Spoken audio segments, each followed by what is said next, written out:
aqui era o fim do mundo. Assim pensavam os gregos antigos sobre essa região montanhosa do Cáucaso. A mitologia conta que esses picos imensos sustentavam a terra. Em algum deles, acorrentado, estaria o gigante Prometeu, o titã que traiu os deuses do Olimpo e que trouxe para a terra o presente sagrado do fogo. O elemento que mudou a história da humanidade, aqui brota do chão, incessante.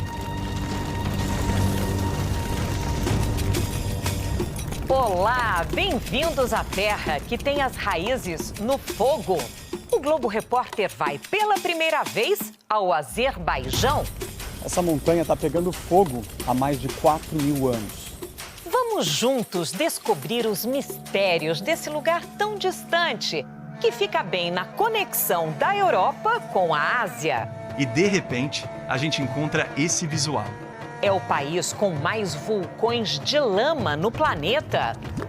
E ponto estratégico da histórica Rota da Seda, que movimentou o mundo na Idade Média, onde mestres das cores preservam a arte considerada patrimônio imaterial da humanidade.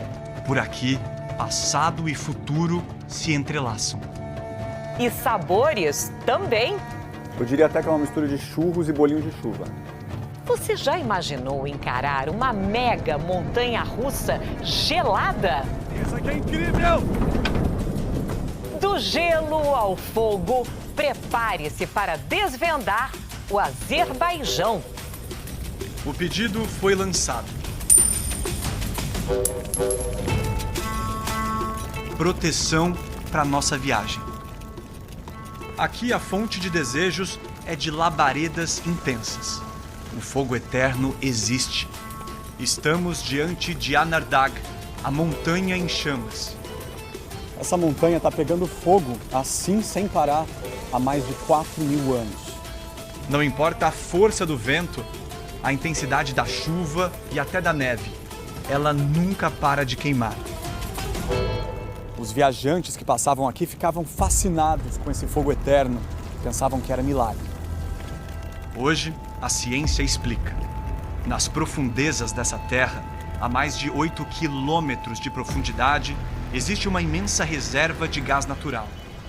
O gás se esgueira pelas fendas e alimenta as labaredas.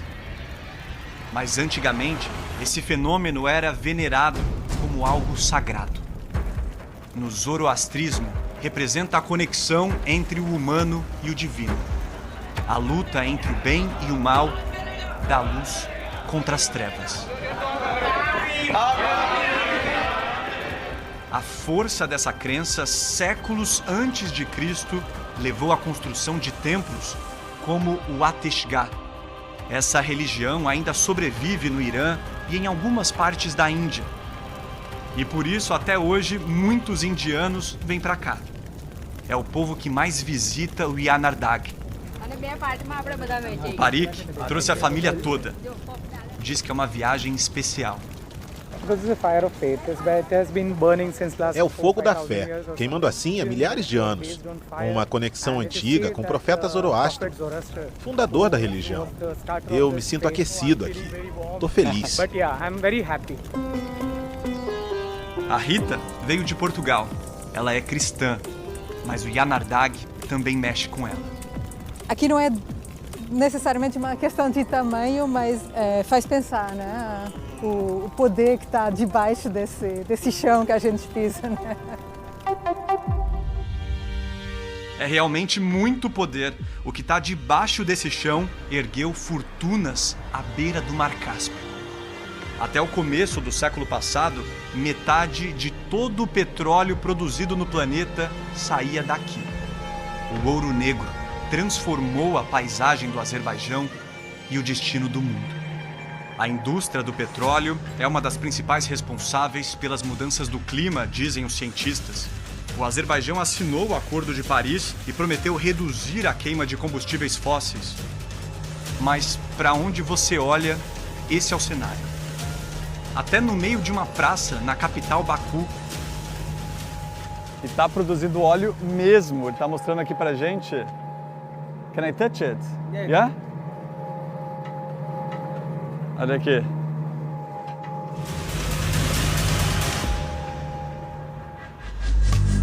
A poucos metros dali, encontramos o que eles afirmam ser o primeiro sistema de perfuração mecânica da história. A estrutura, de 1846, é bem simples, de madeira, mas os azerbaijanos exibem como monumento. Por aqui, passado e futuro se entrelaçam. Os prédios ultramodernos de Baku nos levam para outra dimensão. As linhas são fluidas, espetaculares. Marcam uma ruptura com a rigidez da extinta União Soviética, que dominou esse povo por mais de 70 anos. E as ondas representam o renascimento do país.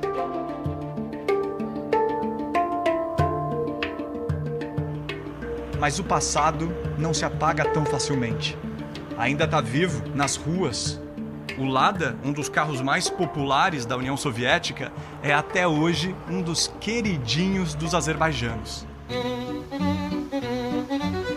Eles estão por toda parte, repara.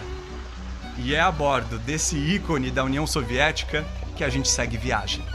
Apesar da aparência do século passado, esses carros ainda são produzidos aqui exatamente do mesmo jeitinho.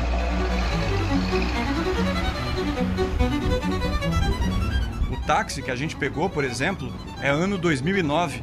Parece mais velho, né? O nosso taxista se chama Nitsat Mirzayev. Ele diz que comprou esse Lada porque é um carro mais barato, simplão. E se quebra, é fácil consertar.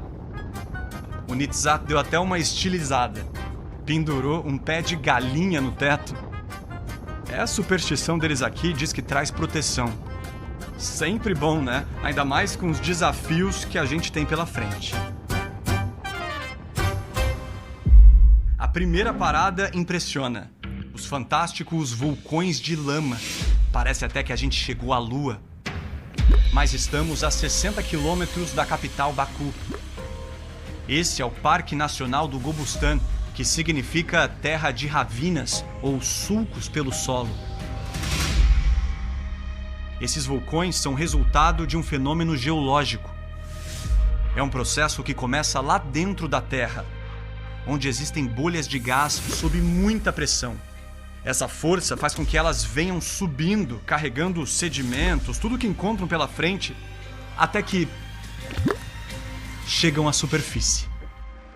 Teria coragem de chegar perto? Eu estava imaginando que esses vulcões seriam bem quentes, porque estão ativos. Mas, para nossa surpresa, é bem gelado, na verdade, e bem espesso, bem gorduroso. Parece um óleo bruto, pegajoso, que tem propriedades medicinais. Dizem por aqui que reduz inflamações de pele e alivia dores musculares. É bem gostosinha. Quer saber outra coisa divertida? É uma delícia caminhar por aqui. O terreno parece uma nuvem de tão macio. Existem cerca de 400 vulcões como esse aqui no Azerbaijão. É quase a metade de todos do planeta. Inclusive o maior do mundo segundo o Guinness, o livro dos recordes. Tá bem ali, no horizonte. É o Toragai, com mais de 400 metros de altura. E que já entrou em erupção dezenas de vezes, a última em 2018. E a gente não pode dar bobeira não. Olha a placa, tem cobras e escorpiões nessa área. Melhor seguir viagem. Bora.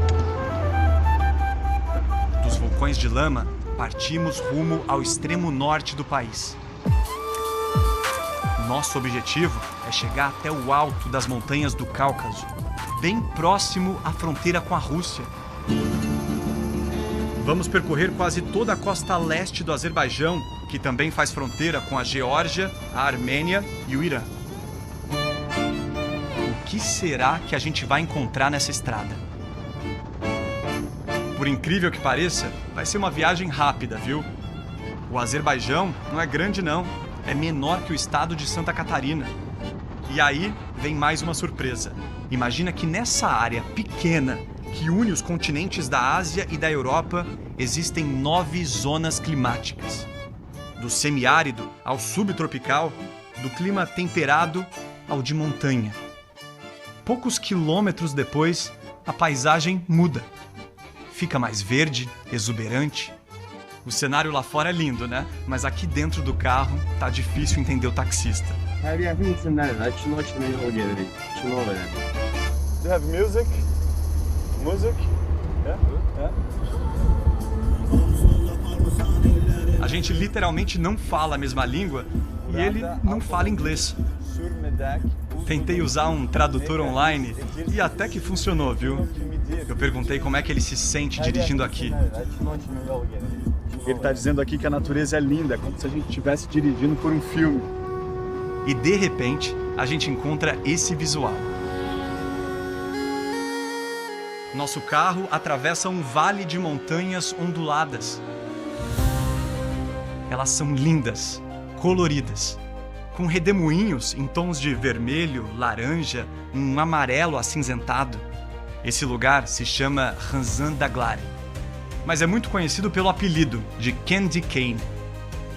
Sabe aquele doce de Natal com camadas em forma de bengalinha? Foi um viajante britânico que teve essa sacada e o nome pegou. Chegamos.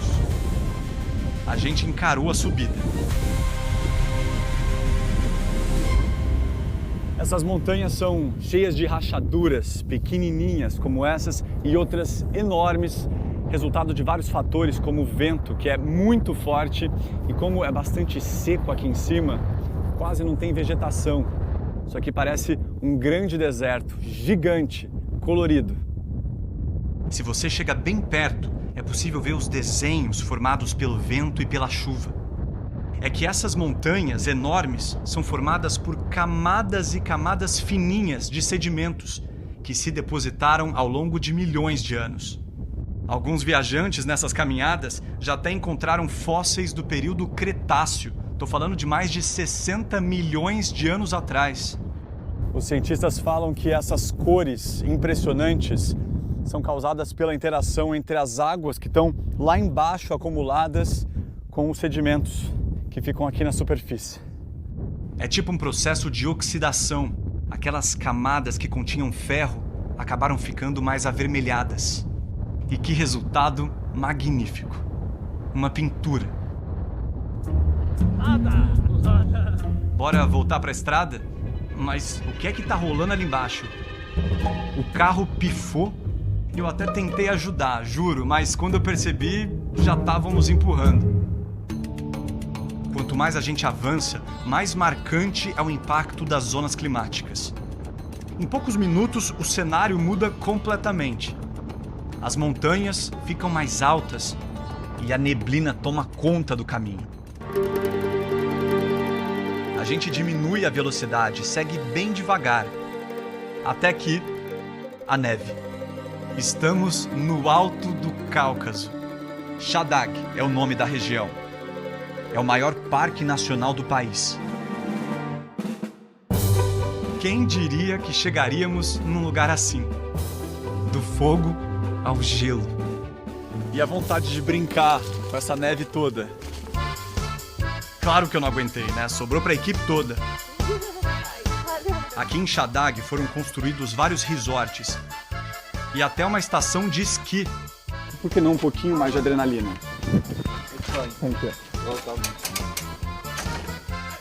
Vamos encarar uma mega montanha-russa no gelo. Colocando um cinto de segurança, importante. Estão dizendo que eu vou congelar. Pediram para eu colocar um gorro e luvas. Ele explica o sistema. A alavanca para frente acelera o carrinho e para trás faz ele parar. Partiu?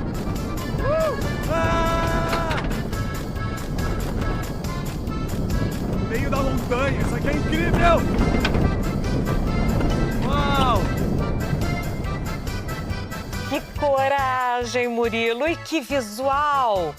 No próximo bloco, vamos percorrer parte da Rota da Seda com suas riquezas medievais e descobrir como é feito o tecido que há séculos encanta o mundo. Estamos diante do último tecelão da seda rara de Bascal. E o grande mago das cores está bem aqui, nesse ateliê. Voltamos já!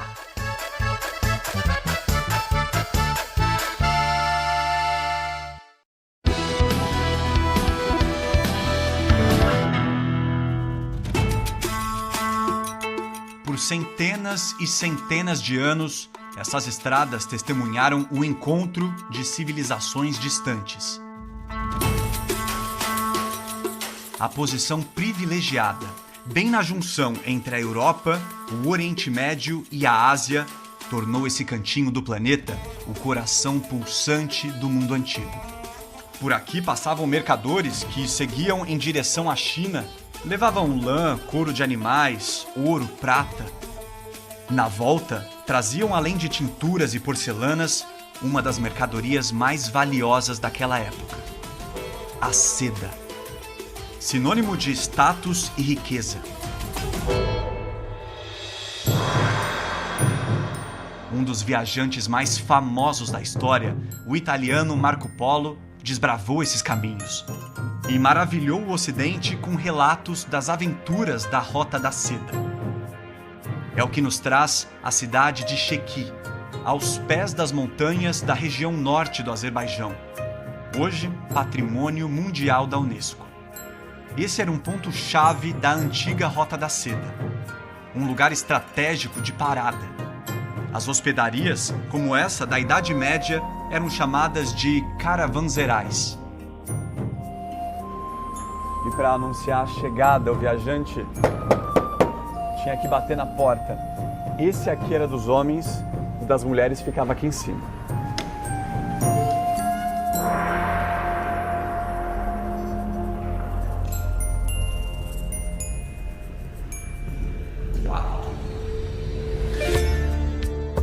As paredes são de pedra e muito grossas. Esse caravanserai tem mais de 300 anos e até hoje está funcionando. Olha os quartos. Aqui dentro é bem fresquinho. As construções em formato retangular sempre abrigavam no pátio interno um jardim, que é cuidado com muito carinho. Antigamente, nesse espaço, os viajantes deixavam os camelos, os cavalos. Hoje em dia, são outros os visitantes por aqui. A simetria dos corredores é um show à parte. Aqui eram servidos verdadeiros banquetes e acontecia a tradicional cerimônia do chá.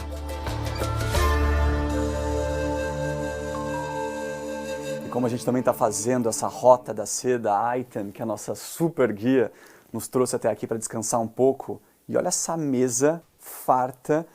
Os doces são completamente diferentes, a textura, a cor. Daqui a pouco a gente descobre o sabor deles. Mas antes, vamos para a preparação do chá, que é muito importante na cultura azerbaijana. Tem toda uma técnica. Eles colocam a lenha dentro de um samovar, um jarro de metal. Esse aí é do século XIX. A água fica fervendo ali dentro. Em seguida colocam a erva, a água já quente, e depois o bule não vai para a mesa não. Ele volta para cima do samovar até que todas as folhas subam. Aí sim, tá pronto. O chá fica bem concentrado, bem forte. A cor ideal é essa aqui, um marrom avermelhado. A gente vai experimentar agora o chá preto azerbaijano. Eu adoro chá, mas a Ayten, que é a nossa super guia, tá me dizendo que não pode tomar de qualquer jeito não. Tem uma tradição, não é isso? Drink it to feel all the tastes. Aqui a gente não põe o açúcar direto na xícara, porque isso acaba modificando o gosto do chá. Você faz assim, pega um cubinho de açúcar, esse aqui tem um pouquinho de suco de limão, por isso que está amarelado. Aí você molha no chá, coloca o açúcar na boca, em cima da língua. Put the sugar in your mouth. Tem que molhar, colocar na boca. How? Under the tongue? On tongue. On the tongue. Yeah. Feel it and then do it. Então a gente coloca o cubinho de açúcar dentro da língua, tem que sentir.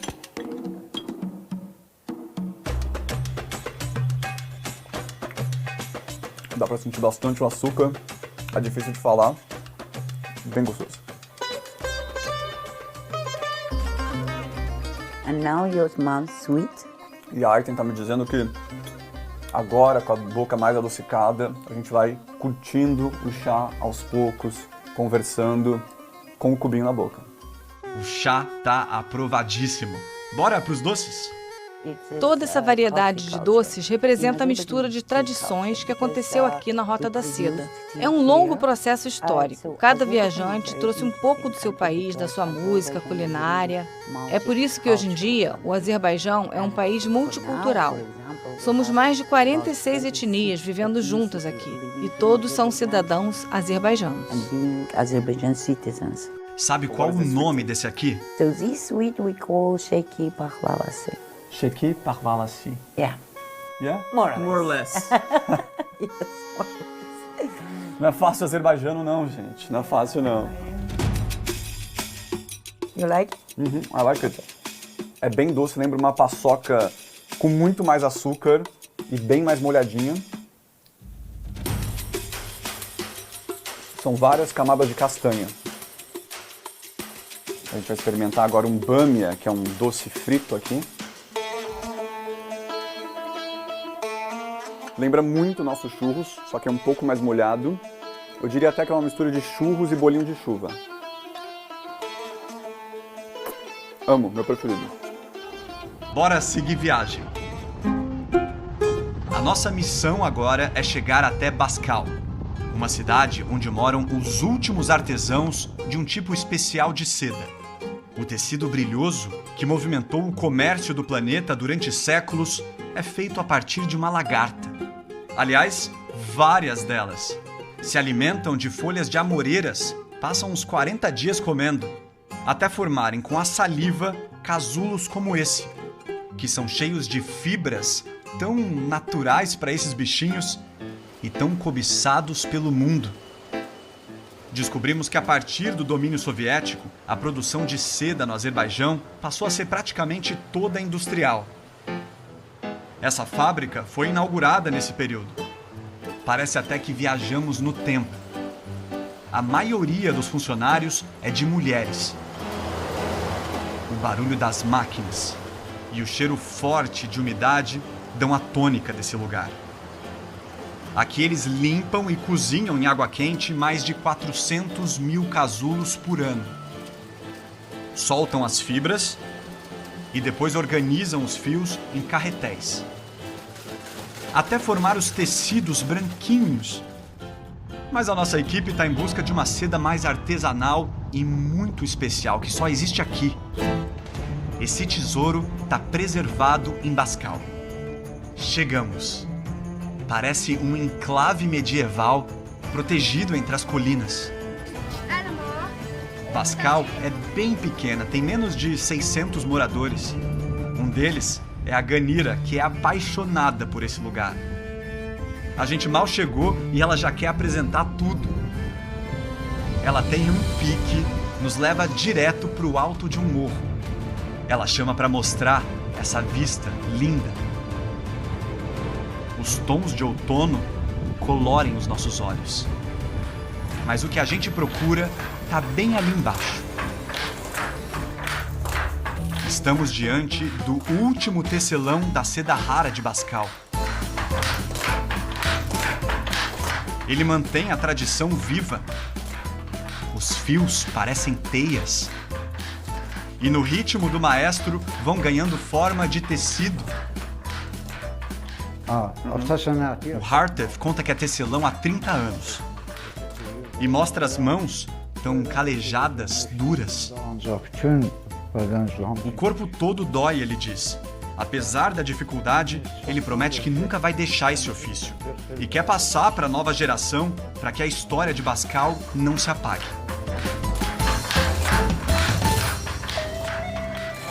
Mas o que torna a seda dessa região ainda mais especial é o tingimento. E o grande mago das cores está bem aqui, nesse ateliê. Hi, salam. Who's Abbas Ali? How are you, Abbas Ali? Yeah. Salam. Murilo. Esse homem é o guardião dos segredos do Qilagai. É como chamam esse lenço de seda de técnica secular. Está na lista da Unesco de Patrimônios Imateriais da Humanidade. O mestre Abbas Ali está me convidando a conhecer o ateliê. É um lugar fascinante. Mas vamos começar do começo. Primeiro a gente corta a seda para formar um quadrado. É na faca mesmo. Uau. Depois é hora de escolher os desenhos, a identidade do nosso Qilagai.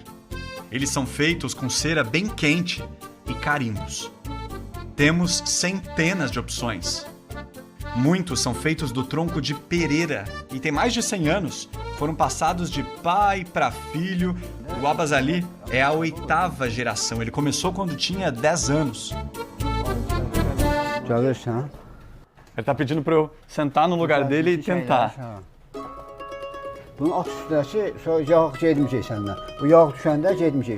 Então a gente molha na parafina, sacode bastante para não ter excesso. E ele tá pedindo para eu carimbar bem docemente.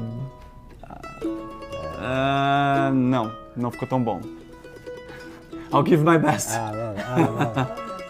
Aqui é uma tradição presentear as mulheres com esses lenços. E o mestre pede para eu escolher alguém. Sandra Nemberg, esse lenço é para você. Tô tentando dar o meu melhor, hein? Good? Ele pede para eu descrever a Sandra. Eu falo que ela é muito alto astral, divertida, que nas minhas memórias está sempre sorrindo. Ele decide então colocar um butá, símbolo da vida, da criação divina. Tem que ser bem delicado para não borrar o tecido. Não é tão fácil não. Nos pontos que o carimbo ficou muito fraquinho, ele tá pegando um palito de fósforo, molhando na cera e refazendo o contorno. E eu agradeço. Thank you so much for this. O Abbas Ali teve uma ideia carinhosa. Vai usar carimbos florais, como se fosse um buquê, para dar de presente. E ele tá perguntando agora a cor que a gente vai usar. E é agora que a mágica acontece. A base das cores é preparada nesse tanque, onde ele retira os pigmentos de uma árvore da região chamada Saragan, que é tipo uma oliveira daqui do Cáucaso. A água que está fervendo fica bem escura, num tom avermelhado. E para provar que é tudo natural, ele bebe. A mistura desses pigmentos vai criando novas cores. E só depois ele adiciona produtos químicos que vão dar firmeza à coloração. As mãos dele carregam as marcas desse processo. Estão tingidas e com a pele fininha por causa da química que ele faz e que não revela para ninguém. O nosso mestre pensou no amanhecer do Brasil. E por isso vai tentar um tom lilás que lembre o lusco-fusco da manhã. No primeiro tingimento a cor fica bem gritante, né? Mas calma que o resultado vai surpreender. Ele coloca o nosso Qilagai para secar. Depois carimba mais desenhos e tinge de novo. A cada repetição, ele vai adicionando novos tons na seda. E faz também uns desenhos à mão. Olha a delicadeza. É um processo longo que exige paciência. Uma das maiores estudiosas de Qilagai veio até o estúdio nos conhecer. Rena Ibrahimbeyova. Em russo, ela diz que ninguém sabe o segredo exato dessas cores. Só o mestre e os seus ajudantes. Ela explica que cada um desses lenços transmite uma mensagem diferente. Os desenhos são como palavras, e cada dobra no tecido, uma página. É que um Qilagai é como um livro da vida, que é único e belo com as suas imperfeições. Good! Aí o resultado. Tcharam! Tá aí. uma peça exclusiva do maior mestre de Quelagais do Azerbaijão. O Abbas Ali diz que tem esperança nas novas gerações que elas queiram preservar esse patrimônio. Enquanto o lenço está secando, a gente vai celebrar esse encontro com um mega banquete de presente. Yemek? Vamos comer.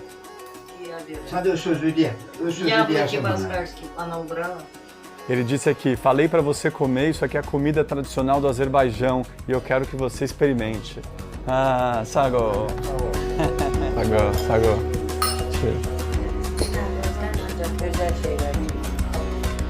Gente, olha que lindo que ficou o meu Quelagay. Murilo, obrigada pelo seu esforço e muito obrigada ao mestre Abbas Ali por preservar esse tesouro. A seguir, vamos entender um pouco mais sobre a história recente do Azerbaijão, com suas guerras e desafios.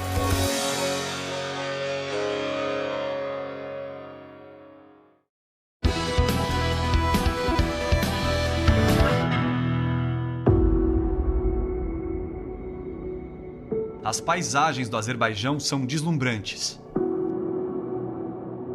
Mas o que também nos chama a atenção é a quantidade de imagens do ex e do atual presidente ao longo do caminho.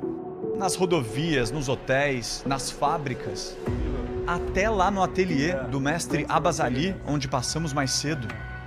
Ilham Aliyev é filho de Heydar Aliyev. A família Aliyev se mantém no poder há mais de 30 anos em reeleições sucessivas. As últimas tiveram boicote da oposição, que denuncia um ambiente de repressão e perseguição política. As ruas também estão cheias de fotos de militares. É que existe aqui um sentimento fortíssimo de orgulho pelas Forças Armadas. O Azerbaijão, nos últimos anos, viveu uma série de conflitos com a vizinha, a Armênia. Muitos deles em torno de uma região conhecida como Nagorno-Karabakh.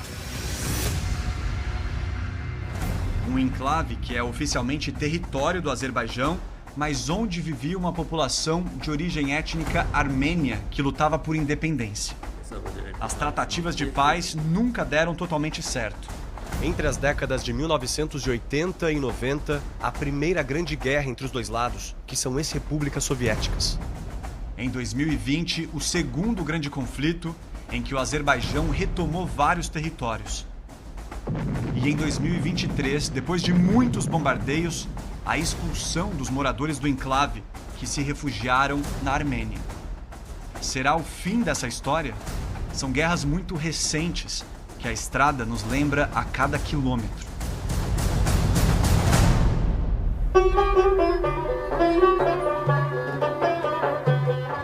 A gente segue a nossa viagem em busca das tradições seculares do Azerbaijão.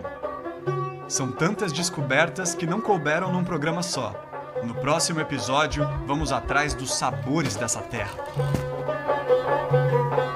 Uma família que mora num vilarejo minúsculo, um dos mais belos do Azerbaijão, nos apresenta misturas deliciosas que saem direto da panela e nos surpreendem. Na região central do país, encontramos as romãs mais incríveis que eu já vi. Se eu fecho com duas mãos assim, ainda não cabe. E experimentamos o vinho de romã. Já ouviu falar? E você sabia que o Azerbaijão tem praia? É bem ali, à beira do Mar Cáspio, que a gente vai saborear um dos quitutes mais populares do país. Que música é essa que abraça a nossa alma? E os misteriosos rituais, que prometem nos trazer proteção durante a viagem.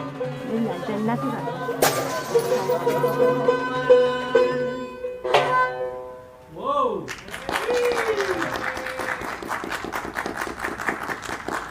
Amazing. Thank you guys. Salam. Salam. O Globo Repórter nos leva a tantos lugares incríveis, né? Eu tô amando tantas descobertas. Então, marcadíssimo, a nossa viagem pelo Azerbaijão continua na semana que vem e eu te espero para seguirmos juntos. Até lá!